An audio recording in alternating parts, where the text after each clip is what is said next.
Hello అండి, అందరికీ welcome to Padma Prasad vlogs. నాలాగా కోడిగుడ్డు పొరుటుని ఎంతమంది చేస్తారో కామెంట్ చేయడం అస్సలు మర్చిపోవద్దు.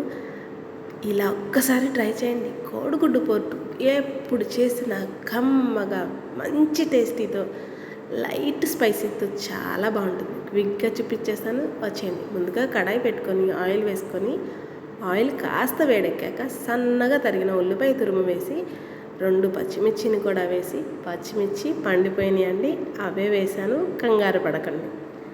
ఇప్పుడు దీంట్లోనే ఒక రెబ్బ కరివేపాకు కూడా వేసి చక్కగా ఉల్లిపాయని లేత గులాబీ రంగు వచ్చేదాకా వేయించుకుందాం.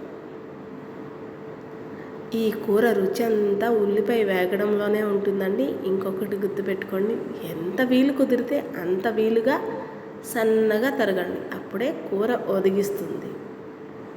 చూడండి, చక్కగా కలిపాం కదా. ఇప్పుడు దీంట్లోనే 1/2 టీ స్పూన్ అంటే 1/2 టీ స్పూన్ అల్లం వెల్లుల్లి పేస్ట్ కూడా వేసి అల్లం వెల్లుల్లి పేస్ట్తో సహా ఉల్లిపాయని కాస్త వేగనిద్దాం. అన్నట్టు మర్చిపోయానండి, ఈ మధ్య అందరూ ఐరన్ కావాలి అని ఐరన్ కడాయిలో కూర వండుతున్నారు. అందరితో పాటు నేను కూడా ఐరన్ కడాయిలోనే కూర వండుతున్నానండి ఈ మధ్య.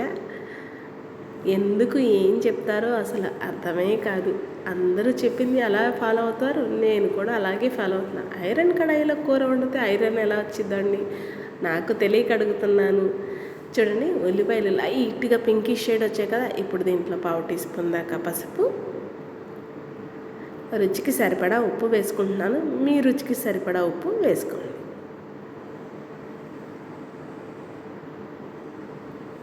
దీంట్లోనే కారం వేస్తున్నానండి. పచ్చిమిర్చి అల్లం పేస్ట్ వేసాం కాబట్టి చూసి వేసుకోండి.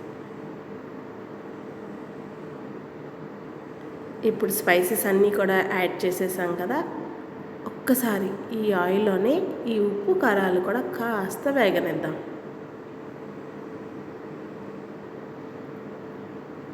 ఇలా ఎగ్ పొరుటు చేసుకొని, అదే అండి కోడిగుడ్డు పొరుటు చేసుకొని చపాతీలో తింటూ ఉంటే, లేదా వేడి అన్నంలో అలా కలుపుకు తింటూ ఉంటే ఆహా సూపర్.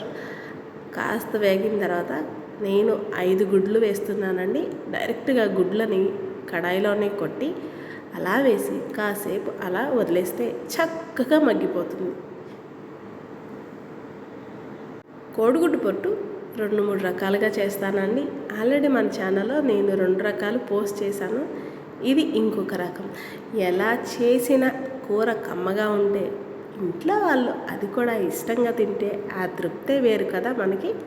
చూడండి, మూత పెట్టి కాసేపు అలా వదిలేసాక మూత తీసి నిదానంగా గరిటెతో 4 వైపులా కదిపితే చక్కగా అంతంత ముక్కలు జిన్ను ముక్కల్లాగా తయారవుతాయి.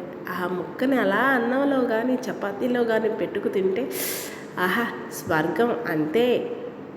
చూడండి, ఓపిగ్గా అలా మొత్తాన్ని కలుపుతూ ఉండి మళ్ళీ కాసేపు మూత పెట్టేస్తే చక్కగా కూర మొత్తం మగ్గిపోద్ది. చూడండి, మొత్తం కలిపేసాం కదా. ఇప్పుడు అలా కాసేపు మళ్ళీ మూత పెట్టి వదిలేద్దాం. చూడండి, కాసేపు అయ్యాక మూత తీస్తున్నాను నేను. ఇప్పుడు ఇంకొకసారి మొత్తాన్ని దగ్గరగా కలుపుకుంటే, ఇక్కడ ఒకటి గుర్తుపెట్టుకోండి, ఓకే హడావిడి పడి చిన్నగా చెదురుగా చేయకుండా కాస్త జున్ను ముక్కల్లాగా ఇలా ఉంచండి. అప్పుడే ముక్క తింటుంటే ఆహా ఆ ఫీలే బాగుంటుందండి. నిజంగా ఒక్కసారి ట్రై చేయండి. చూడండి, అంతే అండి, కోడిగుడ్డు పొట్టు రెడీ. చాలామంది ఎగ్ బుజ్జి అంటారు, కోడిగుడ్డు పొట్టు అంటారు, లేదా ఎగ్ ఫ్రై అంటారు. ఎవరు ఏ పేరు పెట్టినా కూర కమ్మదనం మాత్రం సూపర్ అంటే సూపర్గా ఉంటుందండి. సింపుల్గా భలే రెడీ అయిపోయింది కదా. వేడి అన్నంలో కానీ కాస్త చపాతీ ఓపుకుంటే చేసుకొని తింటూ ఉంటే ఆహా స్వర్గం అంతే. కూర రెడీ అయిపోయిందండి. స్టవ్ ఆపేసి వేడి అన్నంలో నేను ఒక పట్టు పట్టేస్తాను. నచ్చిందండి మీకు ఈ వీడియో? అయితే లైక్ చేయండి, మన ఛానల్ని సబ్స్క్రైబ్ చేసుకోండి. నేను మరిన్ని కొత్త వీడియోస్తో మీ ముందుకు వస్తూ ఉంటానండి. అన్నట్టు మర్చిపోయాను, మీరు ట్రై చేస్తారు కదా. ట్రై చేస్తే ఎలా వచ్చిందో కామెంట్ చేయడం అస్సలు మర్చిపోద్దు. ఉంటాను మరి.